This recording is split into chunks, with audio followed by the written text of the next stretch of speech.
Manchester United don't actually need a static number 9 to actually look dangerous, as Manchester United are already reshaping games with the throw of Mount, Bryan Mbeumo and Matheus Cunha. Manchester United are already altering the defensive of the teams in the Premier League with a lot of forward runs, backward runs, and making runs in behind and through the middle. And today in Tactical Trafford, I am going to prove why and how the fleet through of Mason Mount, Bryan Mbeumo and Matheus Cunha can be able to transform the attack of Manchester United without using an isolated striker up top. So guys, let's dive into this video together. So guys, what are we actually looking at for when you're using an attack of Bryan Mbeumo, Matheus Cunha and Mason Mount? Actually, you're going to be looking at for a lot of forward runs. You're going to be looking at for a lot of unpredictability, fluidity, compatibility, as every player in those positions are actually making complementing runs. These three players actually make complementing runs, and every of their movements actually poses a threat to the opposition defenses. They're always looking to the defenses apart. And actually, if you look at the Arsenal game, they constantly made the backline of Arsenal to actually recalculate all the time in the game. They were actually recalculating, they were actually splitting the Arsenal defense apart. They were actually making the Arsenal defense to be out of position because they were constantly changing their position. They were making a lot of positional changes, and this is actually what to look at for when you're using a throw of Matheus Cunha, Bryan Mbeumo and Mason Mount, because you're going to get a lot of dangerous movements, and this synchronized forward and backward movements that these players constantly make is going to make defensive units not be able to maintain their shape. It is going to pull defensive units away from their position. It's also going to create a lot of central movement, because when one drops, another makes a run behind, and when one pins the central backs down, the other makes a runs behind. So this is actually one of the characteristics and one of the importance of using this throw. And also you're going to find out that using this throw is also going to create high value counter pressing moments. It's also going to open up passing lanes in the middle of the pitch, because Manchester United, we are finding it hard to progress through the middle of the pitch last season. But using this through is going to actually make Manchester United to get a lot of central overload. It is going to cause Manchester United to control the ball at the middle of the pitch as much as possible. So guys, let's actually go into why using an isolated striker does not help Manchester United, and how it makes Manchester United front three to be disconnected from each other.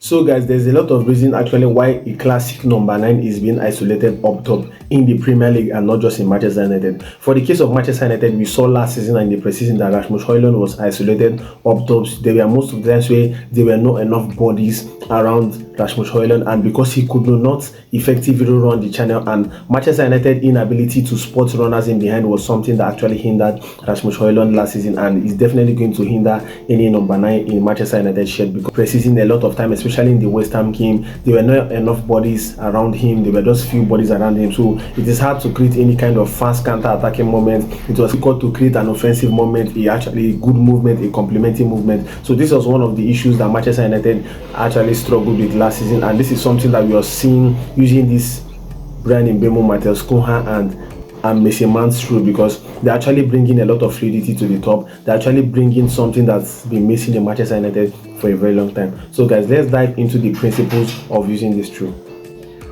So guys, what's the essence of playing with a forward through of Bryan Mbeumo, Matheus Cunha?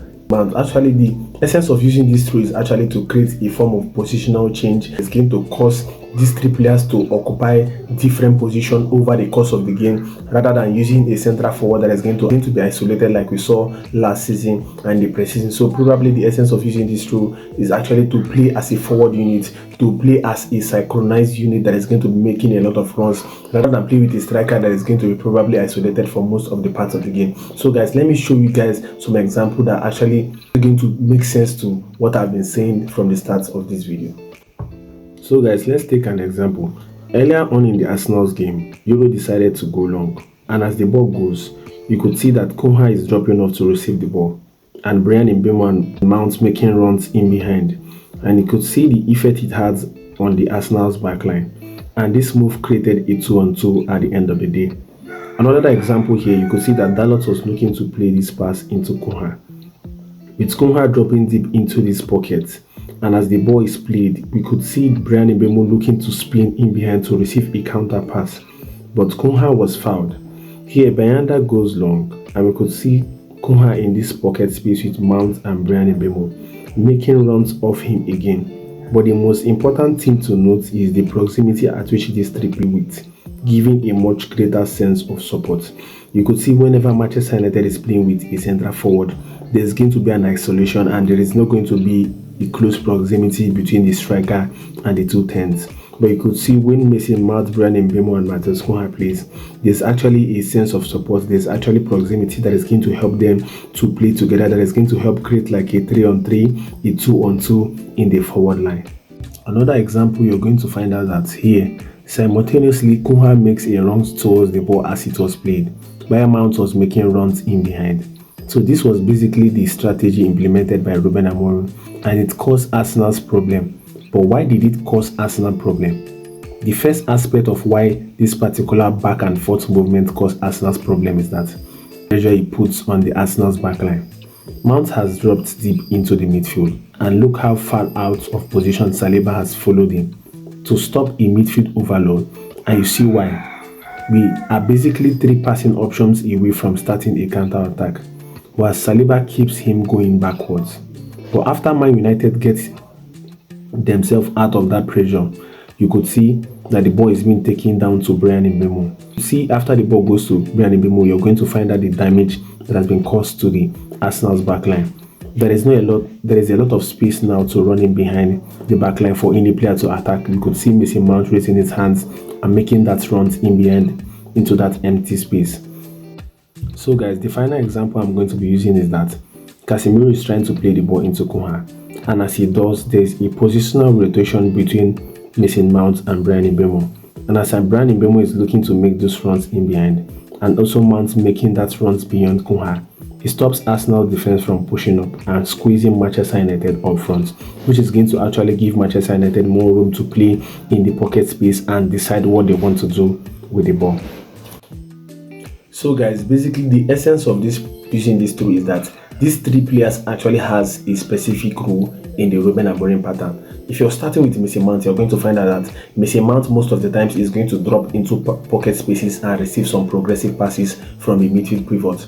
Or when Matheus Cunha drops into the pivot, what Mason Mount is going to do is actually to make that run behind Matheus Cunha that is going to push the Arsenal backline backwards and make them not be able to press or squeeze Matheus Cunha. And then what is the role of Matheus Cunha? Matheus Cunha actually was playing as a 9.5 if you look at the Arsenal game. His job was actually to drop into those pocket spaces and to drive the ball forward. And because of his great ball carrying ability and his ability to beat the press with a lot of pace, with a lot of agility, and he's that player that can be able to take a lot of players. He's that kind of player that can be able to take 3-4 players, as you could see in the Arsenal game. That was his role. His role was to play as a 9.5, drop deep and take away defenders from their positions, and then give Bryan Mbeumo and Mason Mount to make that in behind runs, that synchronized forward and backward runs that is going to split the Arsenal defense apart. And so what was the role of Bryan Mbeumo? The role of Bryan Mbeumo in the Arsenal's game and the role that is going to take up in Manchester United is basically to make those dangerous counter-pressing runs, to make that in-behind runs that is going to split defensive apart. Because of his ability to score goals, because of his ability to be decisive, because of his great decision-making, Bryan Mbeumo is being put in front of goal. He's being put at the front foot as opposed to Mount and Matheus Cunha because of his ability to finish shots, to finish the ball one time. So Bryan Mbeumo is that player that is given that room to stay up the pitch, to stay as close to the goal as possible. So the role of Bryan Mbeumo is actually to hold the weight, to actually stress Calafiori, to actually make Calafiori to be out of position, to actually draw Gabriel also out of position, to drag the Gabriel out of position and make those in behind runs. So this is basically the roles of Mason Mount, Bryan Mbeumo and Matheus Cunha. Their roles are actually complementing roles. They actually make complementing movements that actually helps to split defenses apart. So guys, Ruben Amorim and Manchester United actually has to find a way to play these players in some of our games in this season, because definitely Benjamin Sesko has been bought for a lot of money and you cannot expect him to be on the bench. Definitely Mason Mount is going to be that sacrificial lamb that is going to always stay in the bench for Benjamin Sesko to play. So it's basically going to be Matheus Cunha, Benjamin Sesko and Bryan Mbeumo. So this is what our front three is going to be, and this is how Manchester United is going to play in most of the games. But all I'm asking is that Ruben Amorim actually has to play this front three in most of the games, because like he always says that different characteristics of players would be selected for different characteristics of game. So definitely Mason Mount, Bryan Mbeumo and Matheus Cunha is going to be seen in a lot of games, not just in the Arsenal game, but many games that Manchester United is going to play. We need a lot of characteristics, especially when we are playing against a low block team that refuses to come out. Using these three sets of players is going to make that low block to be disorganized. It's going to make those players to be out of position, which is going to help Manchester United to penetrate, which is also going to help Manchester United to spot runners in behind, like the fullbacks making runs in behind, or the left hands or the right hands making runs in behind. So guys, this is all I got for this video. I want you guys to like, to share, to subscribe to Tactical Trafford. In case you have not subscribed, I want you guys to smash that like button, as many people that have been viewing my videos are not subscribers, and I want you guys to help me to subscribe to Tactical Trafford, as well. We're hoping to get to 1K subscribers at the end of this month. So guys, see you in my next video. Ciao.